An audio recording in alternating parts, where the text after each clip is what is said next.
Assalamualaikum warahmatullahi wabarakatuh. Alhamdulillah al-malikul haqqul mubin Muhammad Rasulullah as-sadiqul wa'dul amin. Asyhadu an la ilaha illallah wahdahu la syarikalah wa asyhadu anna Muhammadan abduhu wa rasuluh. Allahumma shalli wa sallim ala sayyidina Muhammad wa ala ali sayyidina Muhammad. Puji dan syukur kita panjatkan Allah Subhanahu wa taala. Salawat dan salam kepada baginda Rasulullah SAW. Kami menyampaikan dari Kemenak Kota Pekanbaru. Kami akan membahas tentang syarat-syarat ataupun langkah-langkah dalam mencapai ketinggian dalam menuntut ilmu.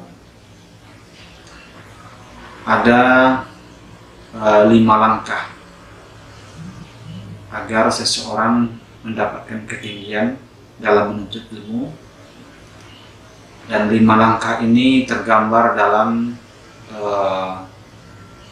syair Alfiyah.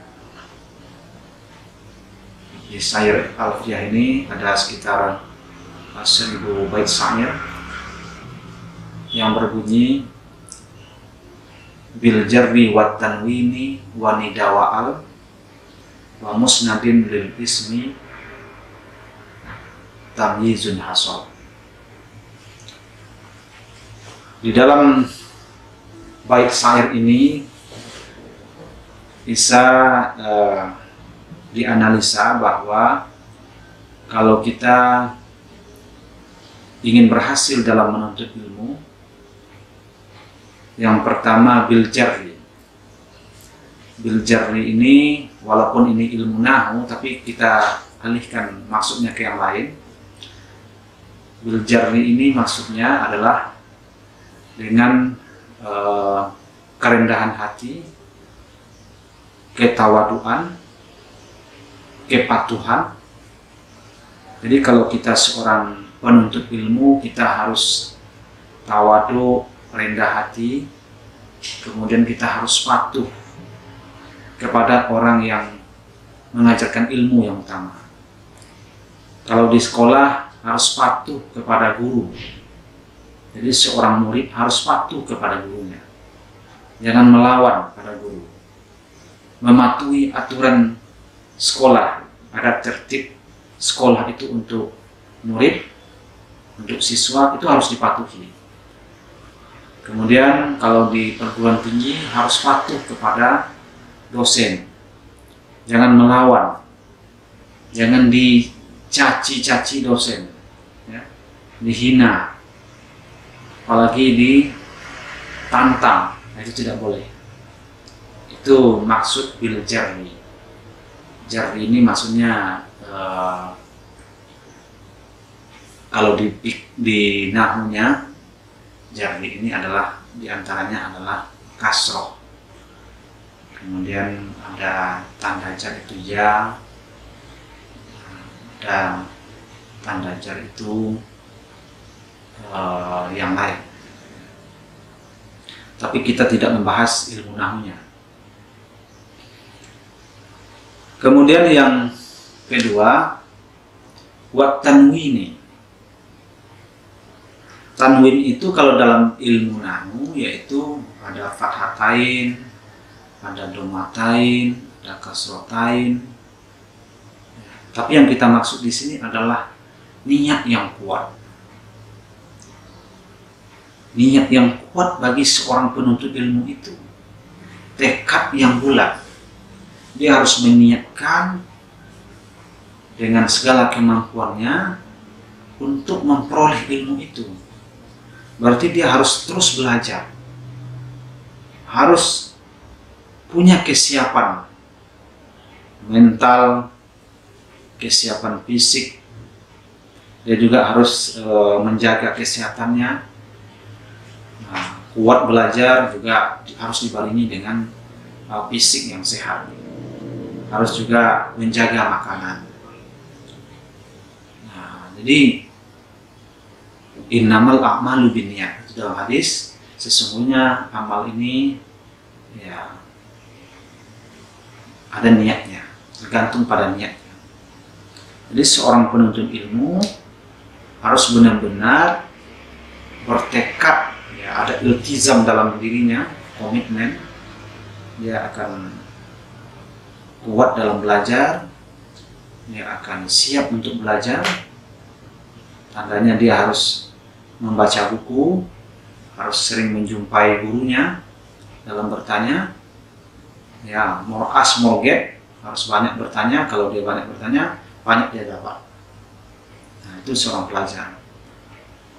Jadi tanwin, ya, ada niat yang kuat. Kemudian dalam syair tadi itu wanida, ya, seorang pelajar harus dia berzikir, ya, harus berzikir, harus selalu mengingat Allah. Berarti dia juga harus sholat, ya, itu utama. Jangan ada sholatnya tinggal. Kalau seorang pelajar itu, mahasiswa umpamanya, jangan sholatnya bolong-bolong, ya. Harus sholat juga di awal waktu, ya. Afdhalus sholat fi awali waktiha, seabdal sholat di awal waktunya, ya. Sholat subuh juga harus cepat bangun subuh.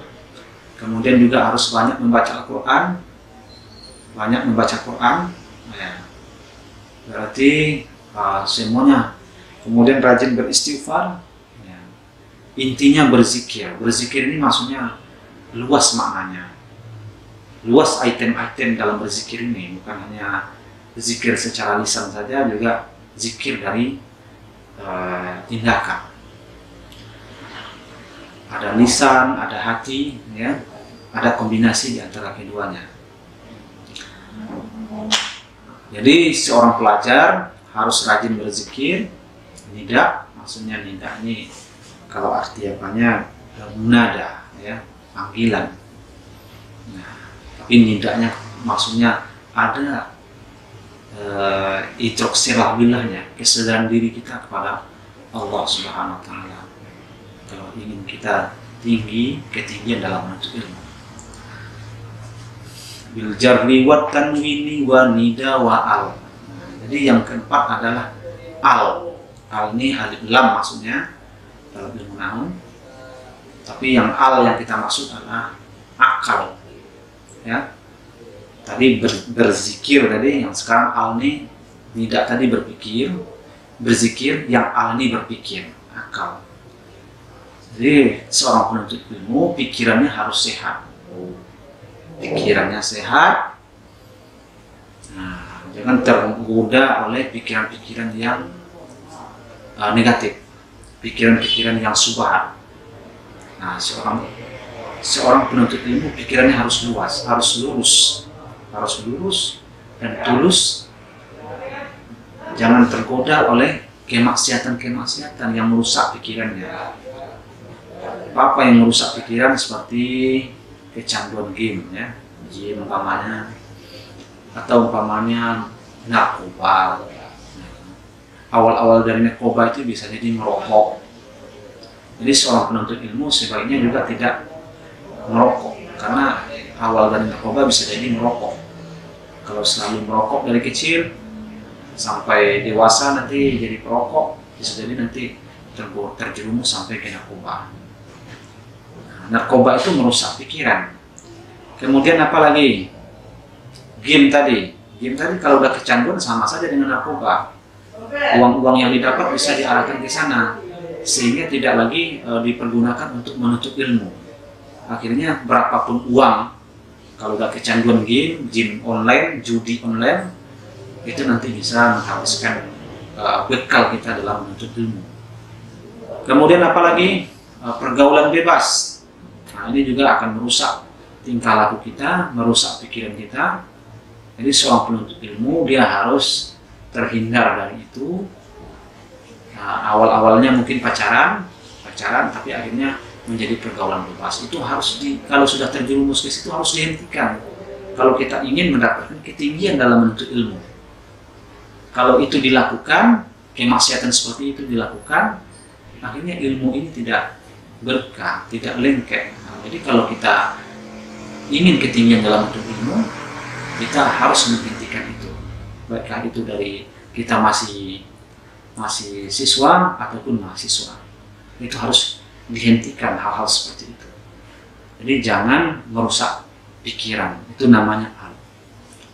Bil jarri wa tanwini wa nida wa al. Nah, jadi yang keempat itu al, pikiran. Wa musnadin lil ismi tamyizu hasal. Kemudian yang terakhir adalah musnad. Musnad ini maksudnya adalah amal yang nyata, yang dibarengi dengan keikhlasan. Amal yang nyata yang dibarengi dengan keikhlasan. Jadi ilmu yang kita tuntut itu kita amalkan, kita aplikasikan, kita implementasikan dalam amalan nyata. Jangan hanya sekedar dalam pikiran saja ilmu itu, tapi tidak diamalkan. Tahu dia umpamanya bahwa kebersihan itu adalah sebagian dari iman, tapi pembawaannya tidak bersih, rumahnya tidak bersih, tempat tidurnya tidak bersih, pakaiannya tidak bersih. Berarti dia ilmu hanya sekedar ilmu, tidak diamalkan. Tahu dia bahwa sholat di awal waktu itu adalah afdal, tapi dia tidak lakukan. Nah, ini hanya ilmu sekedar ilmu, tapi tidak diamalkan. Tidak ada musnad dalam ilmunya. Musnad ini maksudnya kalau di ada musnad ilahi, kalau di ilmu nahwunya, tapi bukan itu yang kita maksud. Ya, musnad ini adalah ada sandaran ilmu kita. Sandaran ilmu itu adalah diamalkan. Al ilmu bil amal. Ilmu diamalkan. Al ilmu bi amalin kasajarin bila sama. Bila amalin kasajarin bila sama. Kalau ilmu tidak diamalkan seperti pohon yang tidak berbuah. Apa gunanya pohon kalau tidak berbuah? Kecuali pohon hanya sekedar pohon pelindung. Jadi seperti itulah ilmu yang tidak diamalkan. Jadi di dalam yang kelima ini adalah musnad. Nah, jadi yang kelima ini sebetulnya dalam ilmu nahwu adalah tanda isim, tapi bukan itu yang kita bahas. Yang kita bahas adalah kegunaannya dalam aplikasi. Yang ketiga adalah nida. Kita harus berzikir, mengingat Allah dalam menuntut ilmu. Rajin kita mengamalkan yang fardu-fardu, kemudian yang ditambah yang sunat-sunat. Perbanyak zikir kepada Allah. Kemudian yang keempat adalah al, yaitu berpikir, sehat akal. Yang kelima adalah mengamalkan apa yang didapat, ilmu yang didapat. Jadi itulah dalam syair Alfiyah Ibnu Malik, ya, syair dalam ketinggian dalam ilmu nahwu sebetulnya, tapi kita bisa mengaplikasikannya dalam untuk ketinggian untuk ilmu. Saya bacakan lagi syairnya. Bil jarri wa tanwini wa nida wa al wa musnadin lil ismi tamyizul hasal. Demikian yang bisa saya sampaikan pada pagi hari ini. Mudah-mudahan ada manfaatnya untuk kita semua. Mudah-mudahan kita juga, generasi kita, mendapatkan ketinggian dalam hidup ilmu. Lebih dan kurang mohon maaf. Assalamualaikum warahmatullahi wabarakatuh.